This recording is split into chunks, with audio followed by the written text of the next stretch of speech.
3 chip shots around the green, 3 clubs, and 3 different ball positions. I'm going to show you how those factors can save you 3 shots around the green. I'm PGA teaching professional Todd Kolb, Director of Instruction for US Golf TV.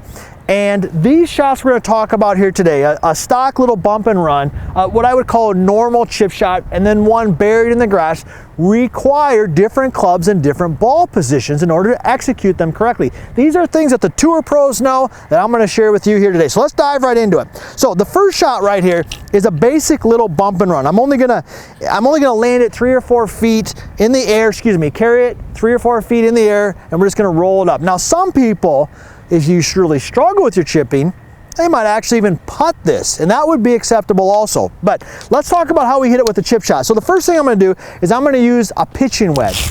Now, you might use like an 8-iron or a 9-iron if you're old school. Put that in the comments, because if you say you're using an 8-iron on this shot, you're old school. You know what I'm talking about, right? You grew up playing golf in the 70s and the 80s, kind of when I first started playing golf. We were always taught to use an 8-iron when we hit this shot, but today I'm going to use a pitching wedge. Now I've got my Reimer right here, and I like to use this lots of times when I'm working with students on ball position, okay? Because it's got numbers on it. Negative numbers working towards the back, positive numbers working on the front. So in a typical position like this on a normal shot, I don't have any grass to worry about around the ball. Right? There's nothing that's going to catch the club as I come in contact. So I'm going to position this ball. I've got the little limer thing right here.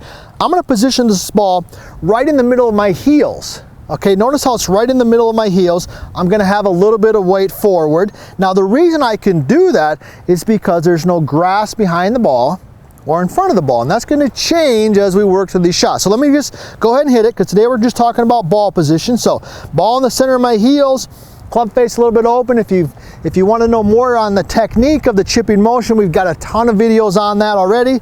But today we're talking about ball position in the middle, straight back, straight through. Okay, really simple, right down the line. Now, let's get into the meat and potatoes here, because this is why you tuned in today. This is what you want to learn. So, remember that ball position was in the middle. So this one here, I wouldn't say this grass is long, but there's some rough here, right? So I'm going to put this down here. I'm going to position it right now so the ball is in the center.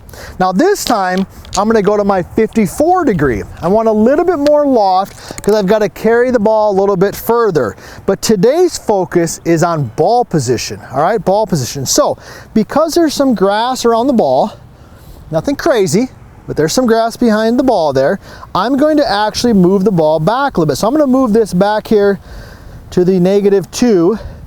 I'm going to move the ball back to match that. Now, why am I doing that? Well, I'm doing that because I want the club to come in contact with the golf ball as it's still traveling in a slight descending motion. Okay, remember on the first shot I hit, there was no grass, so I basically was catching it pretty much at the bottom of the arc. But this one here, I want to catch it as it's traveling slightly down. I'm still going to open the face a little bit. I'm still going to get my weight left, but the ball is definitely back. All right, I got my 54.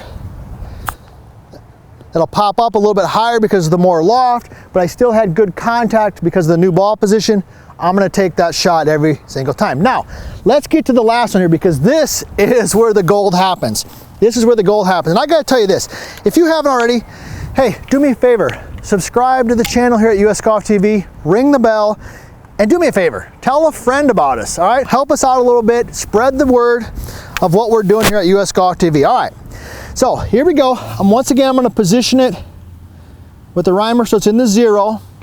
Now this time, I'm going to go to my most lofted club. That's my 58 degree, okay, my 58 degree. But you can see there's a lot of grass right here, okay, and it's thick, all right, and it's long.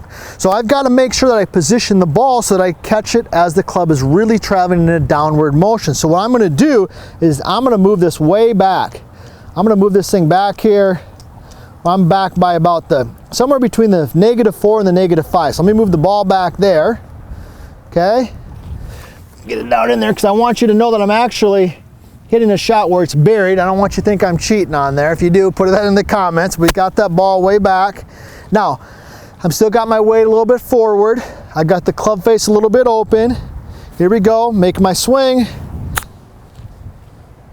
Popped out definitely higher, had a little bit more speed on it than I wanted, but considering the situation, the long grass, it's thick, I was still able to make solid contact and get the golf ball up in the air. So next time you head to the golf course, you got to think about ball position and club selection, because it's going to change based on the lie that you have in the situation that you're faced with. These tips right here are going to help you save 3 strokes around the green.